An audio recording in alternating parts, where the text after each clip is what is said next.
Hi, everybody. This is Rich and Akvila, and we're going to talk about the secret space program. Just kind of share with things we know about it and personal experiences or experiences with clients and such things. So, as we start, I think Akvila is going to ask me a question or two about it. Yeah. What's the latest thing you've heard about the Secret Space program? The latest thing is that it has to do with the clones.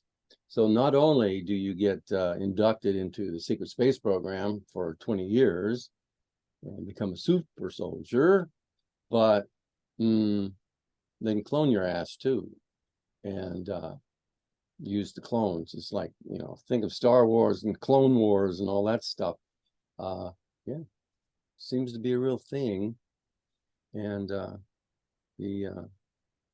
they use the clones, and we have a connection with our clones, right?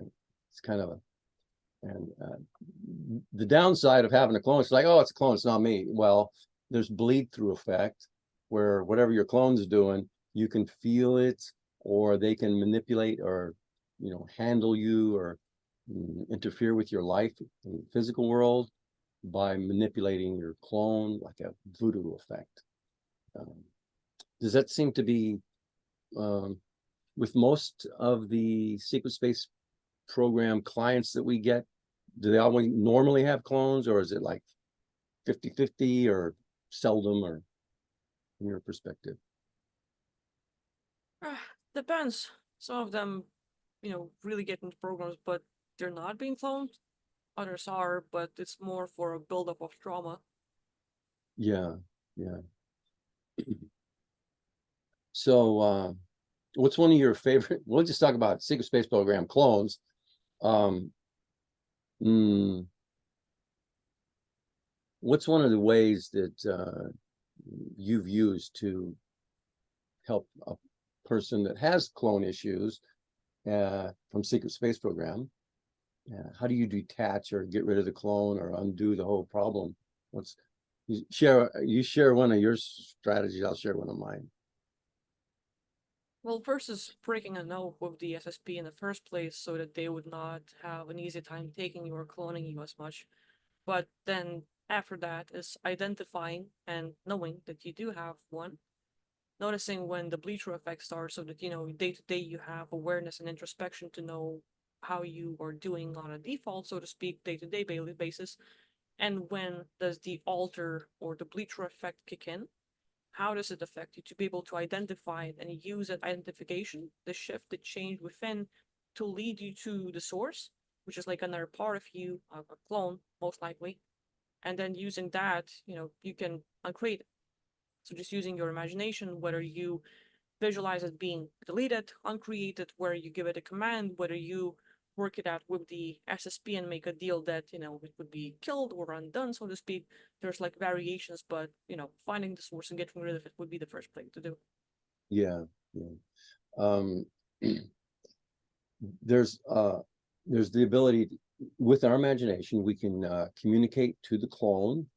um if you have a if you have good visuals, just imaginative ability, uh you can actually imagine where the clone is, the cloning station, literally what it looks like.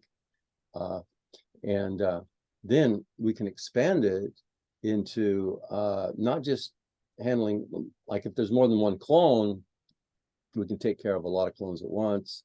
um, uh, but we've actually blown up entire cloning stations with clients, haven't we? Remember that? Yeah, it happened. Yeah, we the idea is that we are working in multidimensionally. There's other aspects of ourselves, and so we're really taking a step back and looking at the big self, so to speak, through the lens of our physical experience and this identity and ego and this aspect of self. If it starts waking up to the issues or the drama that's going on beyond the veil, uh, one, we're starting to be able to mm, deal with the regressive ETs and who and whatever it is that is affecting our life. And then one of the problems can be having been abducted into the secret space program and that whole drama. And so we tune into that, and then Akvila can see, you see their whole lives and what they did and all that stuff, right? Yeah. Yeah. So, I mean, it's just like, so then we tune into what are the issues you're having now relative to what one of the clones is going through, and then we can undo the clone connection so there's no bleed through, and we can undo the clone one way or another. There's lots of different ways, and then in this way start taking apart one's secret space program issues. And the clone's not the only problem or issue that a person has, but yeah. It has a build-up effect because imagine clone as a suit that has your sort of fingerprint, your DNA, but beings can run it on a mission. It's kind of like once it is made, it has your energetic signature, so to speak. Whenever you're made to go on a mission, you're kind of like under control. So you have a hard time finding back, which is like your main primary consciousness is here.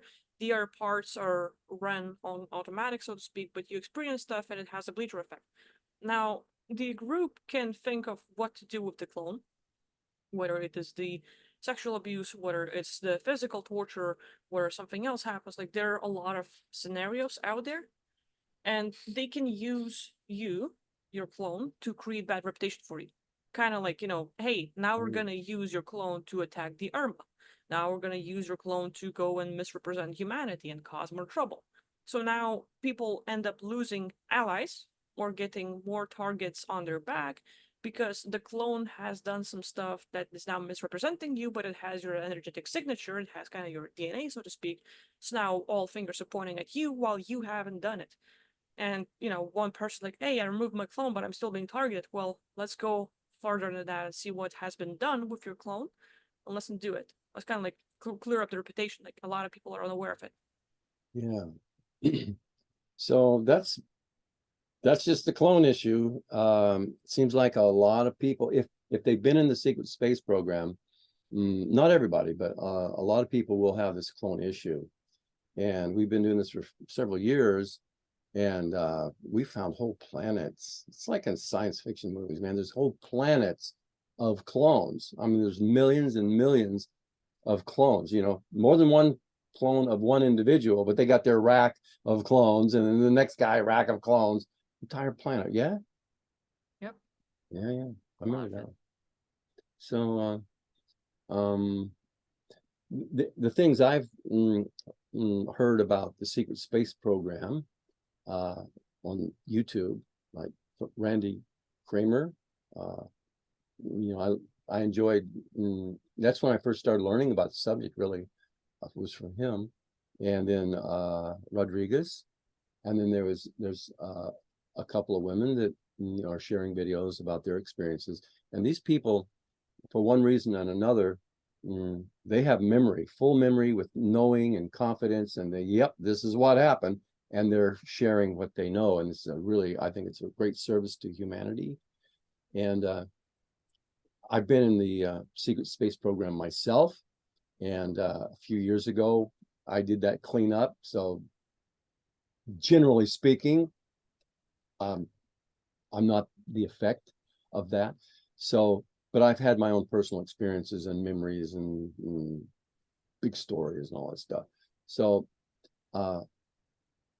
with that said, if you have had memories or a sense that you've been in a secret space program, or you're kind of drawn to the information and the stories that people share about super soldiers and secret space program, there might be almost positive something to that.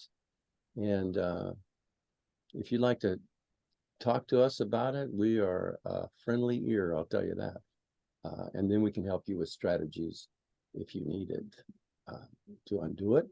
And Akvila has incredible psychic vision And she can see your secret space program experiences and the details, very specific details, to fill in the blanks if you need something like that.